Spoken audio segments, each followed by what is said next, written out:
নমস্কাৰ ছাৰ বাইদেউসকল 22 ছেপ্টেম্বৰত চৰকাৰী বন্ধ সন্দৰ্ভত অসম চৰকাৰে এখন গুৰুত্বপূৰ্ণ জাননী প্ৰকাশ কৰিছে। হয়, এয়া চাওক, অসম চৰকাৰৰ সাধাৰণ প্ৰশাসন বিভাগে আজিৰেই নিৰ্দেশনাখন প্ৰকাশ কৰিছে।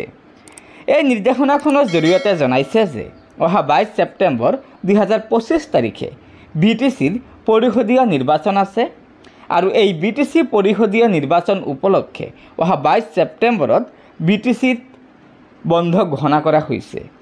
সেয়েহে অহা 22 ছেপ্টেম্বৰত BTCৰ অন্তৰ্ভুক্ত সকলো শিক্ষানুষ্ঠান, অনুষ্ঠান প্ৰতিষ্ঠান, চৰকাৰী কাৰ্যালয়, বেংক, চাহ বাগিচা আদি বন্ধ ঘোষণা কৰিছে অসম চৰকাৰে। গতিকে ছাৰ বাইদেউসকল, আপোনালোকে নিশ্চয় জানিব পাৰিলে যে অহা 22 ছেপ্টেম্বৰত BTCৰ পৰিষদীয় নিৰ্বাচন আছে। সেয়েহে এই BTCৰ নিৰ্বাচন উপলক্ষে অহা 22 ছেপ্টেম্বৰত অসম চৰকাৰে বন্ধ ঘোষণা কৰিছে আৰু উক্ত দিনা সকলো চৰকাৰী অনুষ্ঠান প্ৰতিষ্ঠান, বিদ্যালয় আদি বন্ধ থাকিব। গতিকে ছাৰ বাইদেউসকল, লগৰ বন্ধুবৰ্গক এই ভিডিঅ'টো শ্বেয়াৰ কৰি আজিৰেই বন্ধ সন্দৰ্ভত থকা গুৰুত্বপূৰ্ণ খবৰটো জনাই দিব আৰু নতুনকৈ অহা ছাৰ বাইদেউসকলে অনুগ্ৰহ কৰি আমাৰ এই চেনেলটো ছাবস্ক্ৰাইব কৰি ল'ব।